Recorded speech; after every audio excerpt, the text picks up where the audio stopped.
What's up, guys? So I just received a package from Ulta and I'm freaking cracking the heck up. You guys are gonna die. Okay, so I just opened up this box. This is the first time I'm looking at the products, and by the way, we're doing a Flesh Beauty, the new prestige brand by Revlon. Revlon just came out with a prestige brand of cosmetics.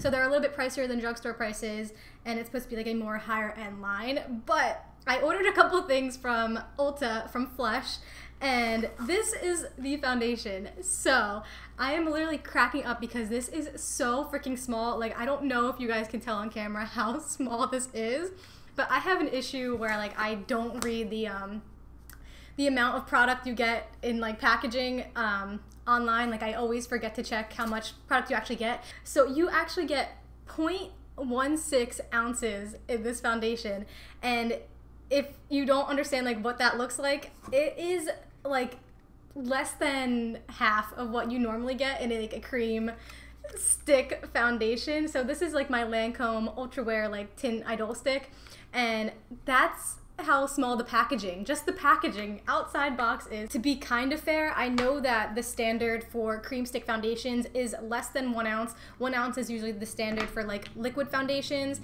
Usually the standard for cream stick foundations is around 0.3 ounces. So it is less, but this is small. Okay, so let's just open this up because okay, wait, this is the shade I got for contouring. Let me open up the shade I got to see if it even matches me. So I got shade number 16, Apple Strudel. Right away, I'm noticing that when you order like different shades, the packaging itself is different colors. So I like that, especially for like a working makeup artist or something like that. If you were to have these in your kit, you can see what color is gonna be inside just by looking at the packaging. So I just have to roll this up. I just need to see. Oh my God. What is this? What are you doing? Oh, guys, that's as far as it goes up. Oh my God. Wow. Oh my God. That's messed up. That's messed up. So I also got the Flesh eyeshadow palette, which we'll play with as well, but we will get to that. So this better be amazing. Let's go ahead and test this out. It says medium coverage with a luminous, lightly dewy finish, true color clarity, and shades carefully created for every skin tone. There is 40 shades, so there is a nice shade range. I will give them that. Creamy and blendable formula, fragrance free. Okay, some good stuff here. Seems like a pretty basic breakdown, and there really is no smell to it. I like that. It says fragrance free, so that's pretty cool. A lot of cream foundations. Is this too dark? I think it's gonna be all right. A lot of cream foundations have like a weird smell. This one does not. And I'm gonna take my Sigma F80 brush for this to blend this out. And I'm just going to blend. Right away, definitely easy to blend. I can always tell right away. I do have to say that I am very, very picky with my cream foundations, but this is blending out really nice. Gonna add a little bit more down the neck and on the forehead and a little bit on the nose. Now here's my thing with cream foundations. A lot of them, I love them because they look really, really nice and natural on the skin. They give this like, they usually, if they're not like a matte one, they give like a nice luminous skin-like finish. But some of them are very, very heavy, but this one does not feel heavy on my skin, so I am liking that about it. It does give a nice luminous type of finish. Very, very skin-like. I would say it is a medium coverage. You could probably build this up to a more fuller coverage, but I kind of like the way it feels on my skin right now and the coverage of it, so I don't think I'm going to build it up too much more, but I'm actually liking it right now, and I'm kind of like not wanting to like this just because of how little you get in the packaging, but I do like it right now.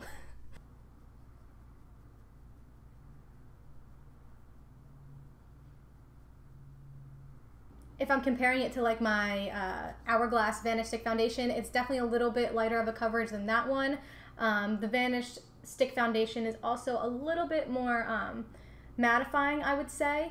So this is like a step down and a little bit more dewy than the Vanish Stick Foundation, if I'm comparing it to that, because you guys know I talk about that one on my channel all the time and use that one all the time, so that's kind of what I want to compare it to. But again, that one is a little bit more pricey than this one, but you also get a lot more product. Okay, so far it looks pretty good. I like that it looks very natural and radiant. I'm gonna go ahead and use the darker one I got. I got it in a darker shade, number 31 Tiramisu. I got this shade to do a little bit of bronzing with, just to bring some warmth to my face, and I wanted to see if it did the trick. When I'm applying cream stick bronzers, I like to usually take a brush and buff it like onto the brush first and then apply it, so I don't apply too much.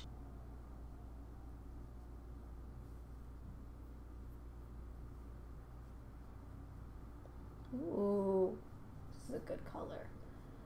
Okay, this is going on very smooth. Yes. I think I might even like it more as a bronzer than a foundation.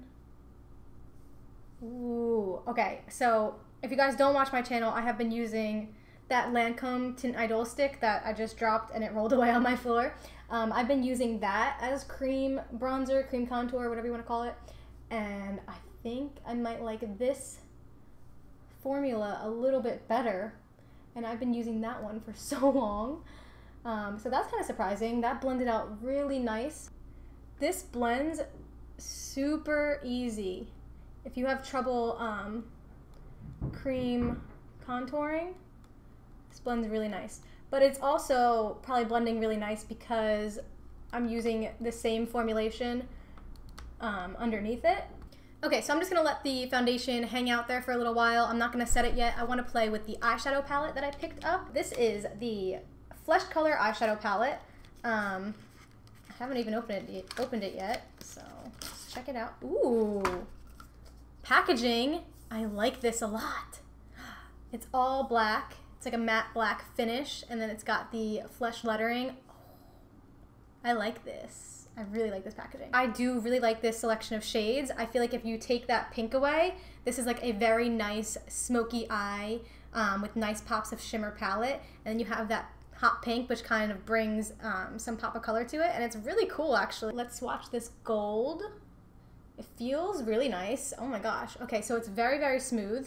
It's not powdery or chalky. Don't mind that foundation from before, but this is that shade. Oh, okay. All right. So the pink actually isn't as like bright and intense as I thought it would be. It's still pretty bright, but it's more like a muted hot pink. Let's try out this black. Holy sh! Oh my God. That was like one little touch. I'm pretty positive that's the darkest black I've ever seen from an eyeshadow before. I'm not even kidding. Like, that's not even a light statement. I think that's the blackest eyeshadow I've ever seen. If I do 3 passes with this, it would be like completely opaque. Okay, so off camera real quick, I popped on some brows. I primed my eyes and put a little piece of tape on the corner of my eyes because I want to do kind of like a smoky cat eye with this. So I want it to be clean and crisp when we remove the tape. So I'm going to start off going in with this medium brown shade right here in the middle. And I'm going to start building this on the outer edge. And I'm also bringing that along that outer lower lash line. And I'm using my Bedelium Tools fluffy blending brush for this. So that blended out super easy and super nice and smooth. So let's see how this darker one goes. I'm just gonna take a little bit and pop that right in the outer edge. I want to intensify that darker brown a little bit more, so I'm taking a small point pencil. What the hell was that? A pencil brush, and I'm just going to dip in right there. And I'm packing that right at the lower lash line, kind of keeping it in a wing shape and dragging it down as well to that outer lower bottom lash line. And I'm just diffusing this as I go up. Now, same pencil brush, I'm going to dip into that black shade, which I'm pretty excited to try. And I'm going to start with a little bit because this was super pigmented. And do the same thing I just did with that dark brown, but keep it a little bit tighter to the lash line and to the tape, because this is going to be our smoky wing. Okay, so I don't really want to cut the crease, but I do want to brighten up that inner corner a little bit. So I'm taking the NYX Milk Jumbo Pencil and a very small little flat brush, and I'm just going to dip into that. And I'm just going to put this on the inner corner of the eye, just so that it brightens up that area.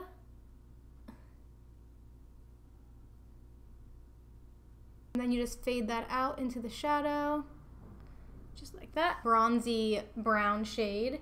And I'm gonna first try it with no Fix Plus just to see what the payoff is like. But I'll probably wind up brightening it a little bit with Fix Plus. So I'm just going to keep this on the outer portion. Actually, I'm gonna take it on the outer and middle of my lid and blend up. It's not as metallic as I thought it was gonna be. Let me try and use some Fix Plus. But there definitely is pigment there without the Fix Plus. Okay, yeah, that definitely gives it more of the like metallic-iness I'm seeing in the palette. But I actually do like it as well, just without Fix Plus. And then right in the inner corner where I put down the white, I'm taking this white frosty shade and I'm packing that right on top. And I'm just blending those two together. I really want to use this gold too, so I think I'm just going to take a little bit of that as well and put that right in between those two to kind of blend them and fade them together. Yeah, I like that. I'm going to try a new liner today that I haven't tried before. This is the Sigma liquid pen liner in Wicked. This is extremely pigmented. It's super dark. Like one swipe of this and it's pretty. It's very opaque actually.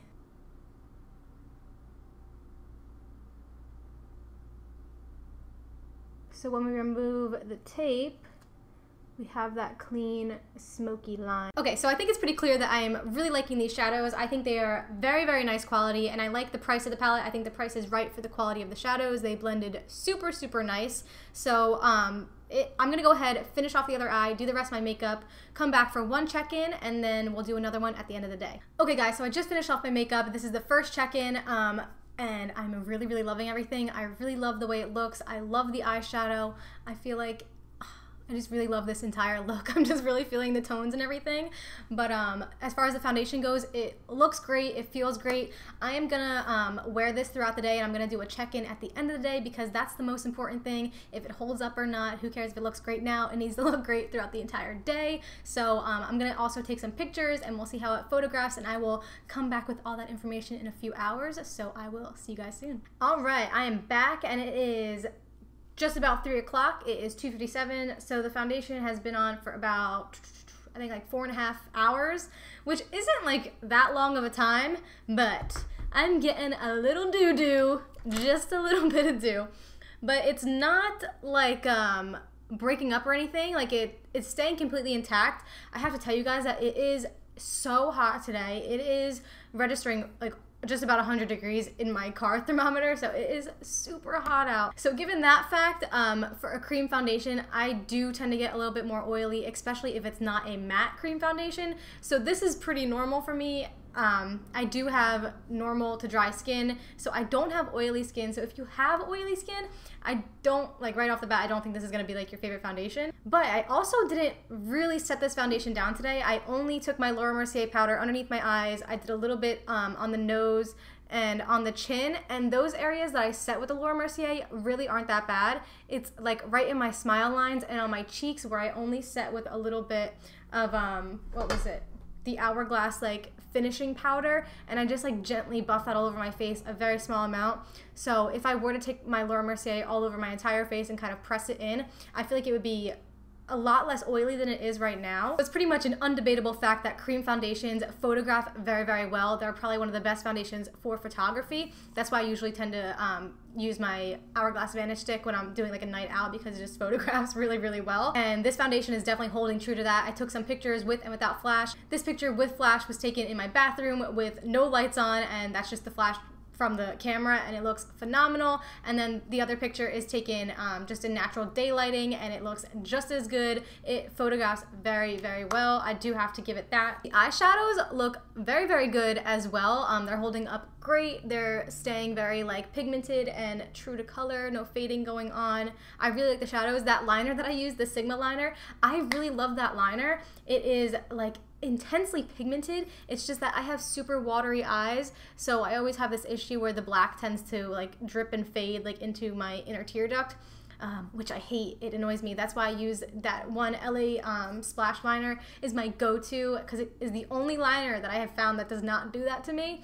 But I will continue to use this because I do really like it. I'll probably just keep it more focused on the outer edge of my eye. But this is the foundation, and I use the foundation as a bronzer, contour as well.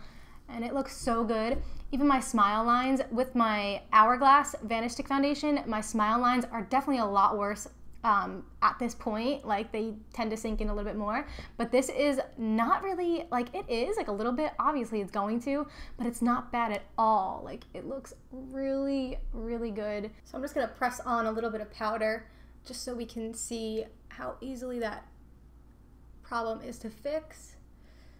And it is pretty much gone. So the final verdict is that I actually am very, very impressed with the brand thus far. I really like the shadows. I do really like the formulation of this foundation, and I truly really liked it for cream bronzing, cream contouring. I was kind of mad at the amount of product you get in this thing. I still really think it's a small amount of product. If you guys kind of want to justify it, it would be like, would I buy a mini size version of my Hourglass Vanish Stick for $18? Yes, I would, because that foundation is really good. So I guess I can justify it that way. By the price point and the amount you get, it's kind of like buying a mini high-end foundation. So I don't know. You guys gotta make of it what you will, but that's the information, that's the stats I'm giving you guys. I do like the foundation, I do like the eyeshadow palette, and that's that. So if I left anything out, feel free to leave any comments down below and I will answer them, but I hope you guys liked the video and enjoyed it, and I will see you guys in the next one. Bye!